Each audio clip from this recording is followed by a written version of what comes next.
morning, everyone. Um, First and foremost, it's actually a privilege to be with you today. I represent a company who's basically 7 years old pa lang, and being here today with experienced broadcast people is really a humbling experience, and being given an opportunity to actually speak about the industry that we are in. It's quite exciting for me to be here today. But I guess first and foremost, syempre, I'd like to thank the organizers, Mr. Pasbanyo, Mr. Butch Canoy, Mr. Junik Dao. Um, when I was asked to make a speech, I said, dali lang, walang masyadong experience sa broadcast. But I made a request that perhaps what I can focus is talk about what's the landscape right now in the Philippines. And that's, I guess, the important thing, to focus on what's really happening for the digital Filipino and what's the current market landscape.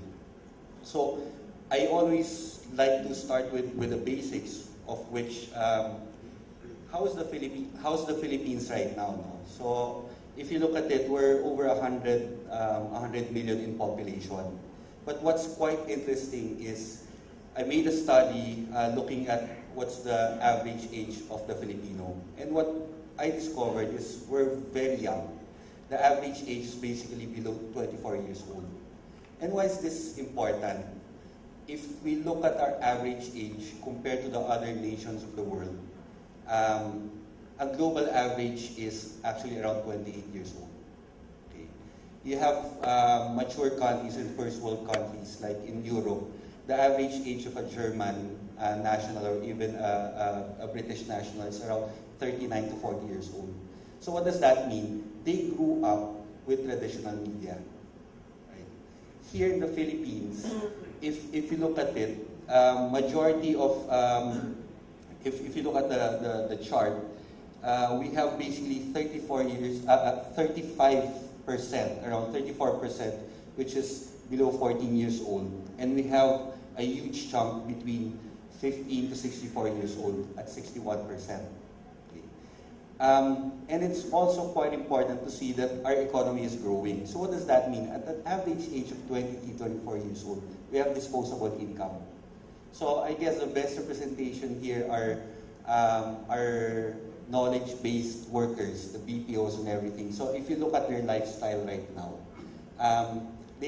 people are starting to spend, which is very good for our economy. And this is, I guess, the new audience that we need to focus on right now.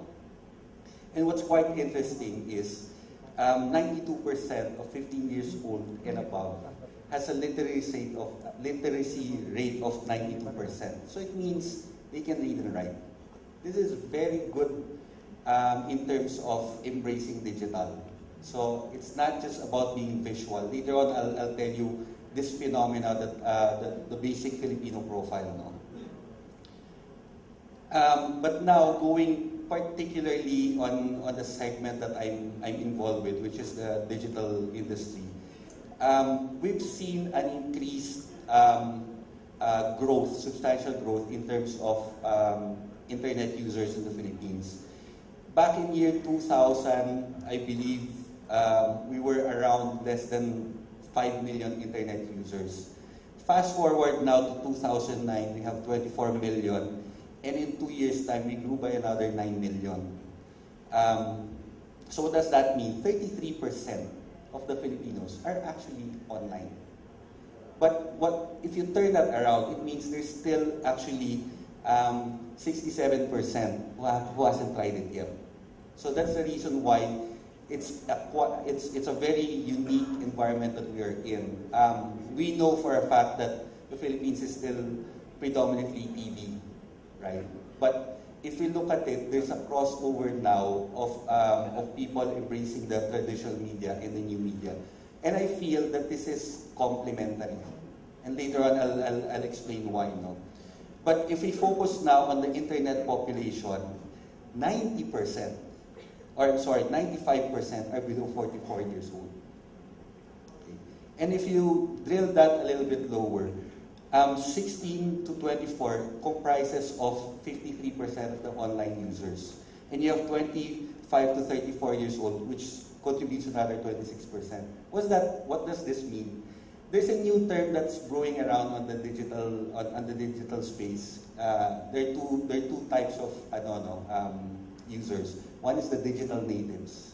Digital natives mean when they grew up, there was internet already, or they're already exposed to a connected world.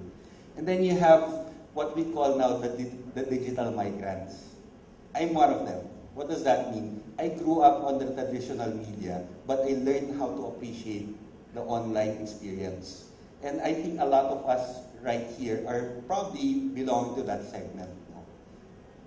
And what's quite interesting is, traditionally we've been relying on gaining internet access on public places. We've always been very strong on internet cafes.